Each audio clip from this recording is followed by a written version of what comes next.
حركات دائريه كويس كده لمده 5 دقايق علشان اطلع كل الرؤوس السوداء والرؤوس البيضاء اللي في الانف والدقن بالشكل اللي انت شايفاه ده. شايفين؟ حلوه جدا ونتيجتها فوق الروعه. ما تنسوش تعملوا لي لايك واشتراك في القناه وفعلوا الجرس وشير لاصحابكم عشان يستفادوا. هنحتاج معانا معلقه من ملح الليمون. ملح الليمون من الحاجات القويه جدا اللي بتزيل الرؤوس البيضاء والرؤوس السوداء وكمان الدهون اللي بتبقى زياده في البشره. تمام. هحتاج معاها ربع معلقه صغيره من رماد الفحم. رماد الفحم من الحاجات القويه جدا اللي بتزيل الرؤوس السوداء والرؤوس البيضاء. حلو قوي. رماد الفحم ده اللي هو الفحم بتاعنا بتاع الشوي العادي، بحمصه جامد على النار وباخد الرماد بتاعه. سهل جدا. تمام. معلقه صغيره من رماد الفحم. هبدا بقى ادمج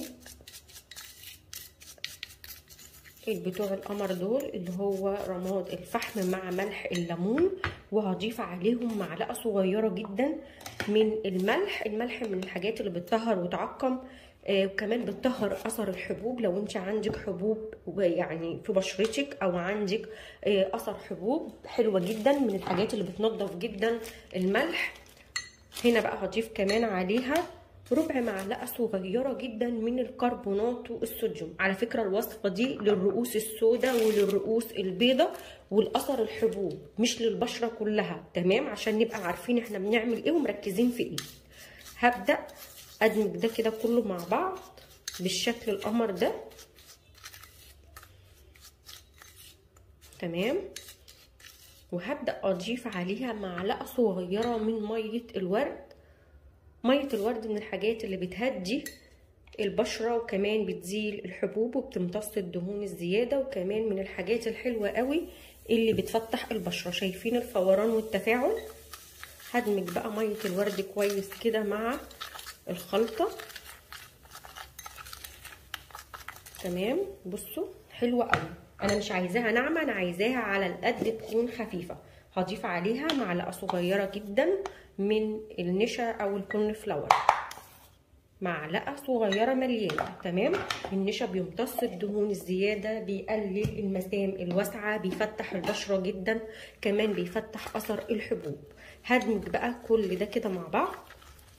وهنا لو حسيت ان الوصفه محتاجه سوائل تاني هضيف معلقه كمان من ميه الورد.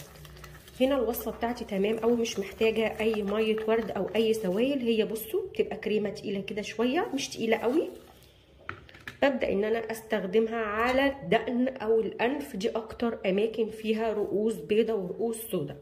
بصوا هنا شايفين الحبيبات اهي. الحبيبات دي لما بتيجي تعملي حركات دائريه عند الانف، هناخد كميه كبيره شويه عشان اوريكم.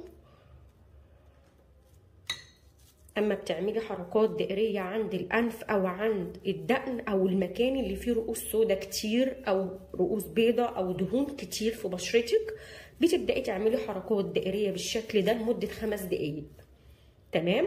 وبعد كده ببدا ان انا اسيبها تنشف 10 دقايق كمان، يعني هتسيبيها ربع ساعه على البشره. 5 دقايق حركات دائريه تنشف على البشره. بعد كده ببدا ان انا اغسلها. بصوا كل ما هتسيبيها كل ما هتبدا تتفاعل، وكل ما تيجي تحطي ايدك بصوا اللون بيختفي وبيتغير. شايفين؟ حلوه جدا. عايزاكم بجد تجربوها، حلوه جدا وكمان من الحاجات القويه لازاله الرؤوس البيضاء والرؤوس السوداء. هنا هضيف معايا معلقه من النشا او الكورن فلاور. معلقه مليانه من النشا او الكورن فلاور.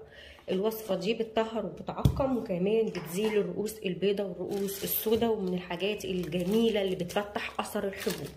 هاخد كده كمان معلقه صغيره ممسوحه من الكربونات الصوديوم. تمام. ده قوي جدا في التفتيح وكمان من الحاجات الرهيبه في توريد البشره، وكمان بتزيل الرؤوس السوداء والرؤوس البيضاء. هدمج كده النشا مع الكربونات وهضيف عليها معلقه ممسوحه من الملح الليمون. ملح الليمون ده يا بنات من الحاجات الجميله جدا جدا. ملح الليمون شكله بيبقى عامل حبيبات زي السكر كده لو انتوا شايفينه. تمام. ده بيزيل اي جلد ميت، اي رؤوس بيضة، اي رؤوس سودة، بيمتص الدهون، قوي جدا في تفتيح البشرة، كمان بيفور اي اثر حبوب، حلو قوي. هضيف كمان عليها معلقة ممسوحة من الحنة البيضة، معلقة صغيرة. تمام. الحنه البيضه دي بتتباع عند العطار، انا قلت لكم كذا مره. اللي مش عارف الحنه البيضه ممكن يقول عايز التين الابيض. التين الابيض ده او الحنه البيضه من الحاجات الروعه جدا. لو ما عندناش بستبدل مكانه بودره الاطفال. هبدا بقى ان انا ادمج القمر ده كله. تمام. بصوا طبعا الكميه ما شاء الله حلوه جدا. هدمج كده وهقلبهم كويس. هنا بقى بجيب طبق تاني. طبعا انا مش هستخدم الكميه دي كلها، لان احنا قلنا الوصفه هستخدمها لمنطقه الانف، منطقه الدقن، المناطق اللي فيها رؤوس بيضاء ورؤوس سوداء. باخد الكميه دي انا بشيلها في برطمان وبستخدمها مره كل اسبوع. باخد من الكميه دي معلقه، طبعا على قد الانف والدقن، مثلا القوره، الاماكن اللي فيها رؤوس سوداء فقط. هنا خدت معلقه، هضيف عليها معلقه صغيره جدا من الخل الابيض، معلقه صغيره من الخل الابيض، مش اكتر من كده. تمام. شايفين التفاعل والفوران؟ الخل الابيض بيطهر ويعقم، وكمان عايزه اقولك من الحاجات الجميله جدا في تفتيح الرؤوس السوداء والرؤوس البيضاء، وكمان بيزيلها تماما لانها بيعقم كويس جدا. لو بشرتنا حساسه مش هنحط خل، هنحط ميه ورد. تمام. هضيف بقى هنا معلقه صغيره جدا من الطحين او الدقيق، حاجه بسيطه. دي طبعا الخلطه الخارجيه. تمام. يعني انا باخد معلقه من الخلطه دي مره كل اسبوع، وببدا اعمل عليها المكونات اللي انا حطاها دلوقتي، وهقلب. تمام.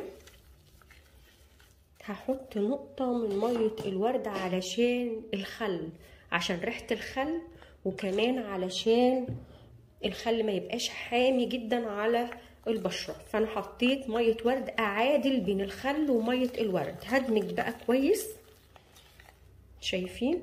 اخر حاجة هحطها، وممكن احط هنا برضو مع الخلطة اللي هشيلها معلقة ملح. انا هنا هحط ربع معلقة من الملح. هنا ممكن اضيف معلقة ملح كبيرة، تبقى الخلطة جاهزة وكاملة معايا لو انتوا حابين. ليه ملح؟ الملح من الحاجات اللي بتنظف، بتعقم، بتطهر، بتزيل اي جلد ميت. الملح من الحاجات القوية، عشان كده ما انصحش البشرة الحساسة تعمل الوصفة عشان الملح والخل. بس ممكن لو احنا حابين نعملها هنلغي الخل وهنلغي معلقه الملح، هنحط بدلها معلقه من السكر، والخل هحط بداله معلقه من ميه الورد. هنا بصوا الخلطه بتاعتي بقت جاهزه. دي طبعا هتكفي منطقه الانف ومنطقه الدقن والمناطق اللي فيها رؤوس سوداء. ببدا اخد كميه كده، وابدا بقى 5 دقايق حركات دائريه، وبعد كده بسيبها 5 دقايق كمان على البشره تنشف، وبعد كده ببدا اغسلها. وده مهم جدا ان انا بعد ما اغسلها ارطب ثم ارطب ثم ارطب. والله الترطيب يا بنات هو اللي هيديكم نتيجه فوق الروعه، ومش هيخلي بشرتكم بعد كده فيما بعد فيها اي مشاكل. جربوها بجد هتعجبكم. ولو اول مره تشوفوا القناه بتاعتي ما تنسيش تعملي لايك وشير لاصحابكم، وباي باي.